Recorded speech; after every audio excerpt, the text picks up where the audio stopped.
Hello scholars, it's Mr. Alan. I'm glad to host you in another science lesson segment, and today we'll be looking at a very interesting topic tagged exercise.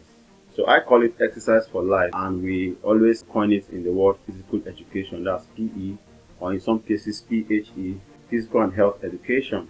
So we are learning to explore exercise for life and how to look after ourselves. So I implore us to fasten our seatbelt as I take you through this segment. Quickly, I'll take you to the next slide. The question is, what are your day-to-day lifestyle in terms of physical fitness, mental fitness, and bodily health? Because the human body is composed of cells and tissues made up of organs and systems put together to make up a whole multicellular organism. So in this case, the body requires a lot of physical input in form of exercise to stay physically fit, to get mental alertness or mental fitness, and also to ensure the overall well-being of an individual. Now, health is defined as the state of being mentally, physically, and bodily sound, but not in the absence of diseases or infection. So, in the overall well-being of an individual, we carry out certain lifestyles that enable the body to stay physically fit in terms of our feeding, eating solid and liquid foods. Then our exercise also determines our state of health. So that question is left for us to ponder on as we look at our various lifestyle activities. Okay, I'll move to the next slide. What I'm looking for is to be able to relate the importance of exercise to the body. And the second way for this class is the ability to outline a number of ways we can take care of our bodies to maintain good health. Okay, having said that, I have this picture here with two signage. And one of the signage has illness and the other one has health. So this has to do with the question I asked earlier, what is your lifestyle? Does your lifestyle in terms of feeding, in terms of exercise and other physical activities lead to illness or health? What pathway are you taking? For me, I prefer to take the health pathway so that I can stay healthy like this heavily bodied men you can see here. They are looking so agile and able to do every daily routine. So make your choice, and I would advise you to make healthy lifestyle choices. I have a picture here showing different physical activities. Some of them you call them aerobics, some of them you call them gymnastics, some of them are just normal day-to-day exercise. In this case, this man is lifting a dumbbell with his back on the ground. This lady is taking a brisk walk, we call it a quick walk. This lady is standing on one foot and also lifting some dumbbell for arm and muscular development. This is called back sit-up, and it helps to straighten the spinal cord and also enhances muscular development. This is a press-up, we call it the high press-up. It's not press-up close to the ground.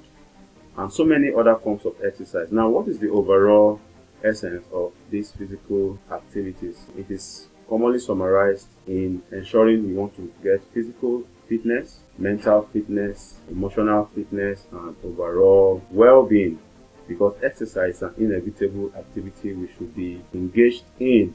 Out of the 9 systems of the body, the nervous system consists of motor and sensory neurons that respond to stimulus from the external environment, while the motor neurons carries the impulses or the messages through the spinal cord to the brain for interpretation. So the brain gets different messages from these exercises we engage in different forms. In the general well-being, we might develop mental fitness, physical fitness, muscular development, perfect working circulatory system or the heartbeat. And we may also have a good respiratory tract activity that enhances quick digestion of food and also the release of energy for cellular respiration. So these are all encapsulated or summarized in the activities we engage in.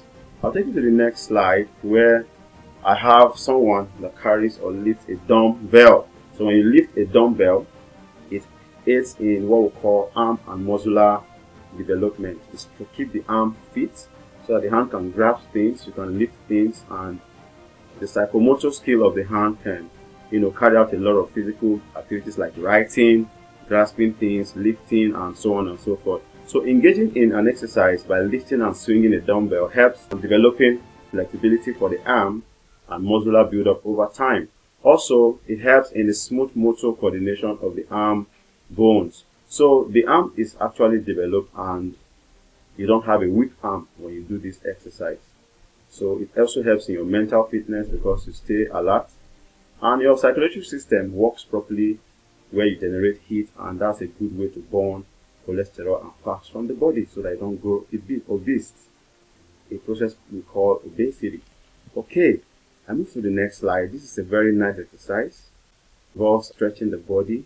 As you can see, an insert of the spinal cord has been done here just to show you how the effect of this exercise enhances a proper working nervous system. It is called a nervous system because it's a connection of the spinal cord to the brain, which helps to coordinate the entire activities of the body. So as you can see around the nervous system, which is the spinal cord, it is being stretched just like giving it a special massage through this exercise, and it helps in proper transmission of impulses, which we call stimulus, from the external environment to the internal environment for the brain to interpret and stay physically alert.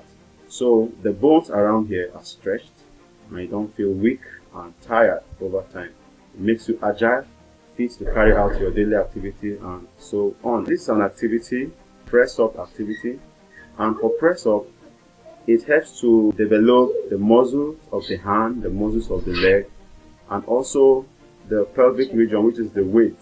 The body stays fit over time. Now guess what? People that are involved in exercise hardly fall sick. Why? Because their body has been subjected to a healthy lifestyle and their systems have been put in check, like the circulatory system, the respiratory system, the muscular system, and many more systems in the body. Okay, I'll move to the next slide. I like cycling. I'm a cyclist. Now here are pictures of cyclists that cycles different kilometers or miles in order to stay healthy and fit. As you can see me here on my special sports bicycle, I also like cycling. This is an activity that helps in your thigh development because as you paddle the pedals of the bicycle to move it from one point to the other, you ignite kinetic energy and the body is kept in check as you perspirate over time. And when you perspirate, the removal of sweat from the body, which is excess water not used by the body, is a good sign of health. And also the muscular development of the thigh and the entire body and the brain reacts to this exercise as you stay fit. So cycling is an activity I encourage you to engage in because it helps our body to stay healthy and fit for our daily routines. Now with this activity called cycling, I'm able to do work for quite a long period of time without getting fatigued or tired out or having a brain drain. And in case of a brain drain, I just grab my bicycle, take a ride, and when I'm back, I'm physically fit 100%, or if possible 110%. That's by the way. Okay, there's another important exercise you need to involve yourself in. It's called the breathing exercise. Now let's take 3 quick succession breaths.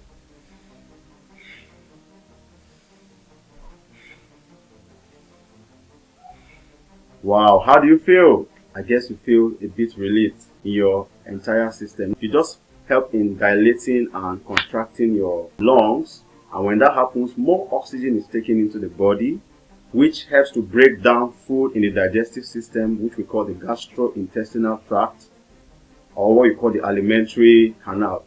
This is where all the classes of foods we eat are broken down, and it is broken down with the help of respiration, which you do through breathing, like the breathing exercise. Then secondly, as soon as you get more oxygen to the body, the circulatory system or the bloodstream takes the digested food or nutrients and the dissolved oxygen around the body for cellular and tissue respiration. And what does that lead to? Energy release to do work. So you're able to do even more work and involve yourself in many other domestic chores and, if possible, academic activities because your mental alertness is stimulated. It's open to learn even more concepts and grasp them for life. So I have here that one of the ways we can look after ourselves is by engaging in the breathing exercise to keep our respiratory and circulatory systems in check. Just take a deep breath in and out in 3 or more successions. That's the activity we just did. This will maintain heartbeat and transport more oxygen for breaking down foods and more energy released in the body. So I encourage you to participate in more breathing exercise, as this will help a long way to keep you fit. Okay, that brings me to the end of this presentation. So summarily, we learned that exercise is a very important activity for life. People must stay healthy in terms of mental fitness, physical fitness, emotional fitness, psychological fitness, and if possible physiological functioning of the body, because it takes a lot of exercise to help in our metabolic activities such as anabolism and catabolism, where anabolism is the building up of nutrients from the foods we eat, then catabolism is breaking them down to release energy. And this is all facilitated with the help of exercise, the breathing exercise and other physical exercise. So do more aerobics, do more gymnastics, engage yourself in more physical activities, as this will help to keep you physically fit. But for me, I choose to go cycling. See you in my next segment. Bye for now.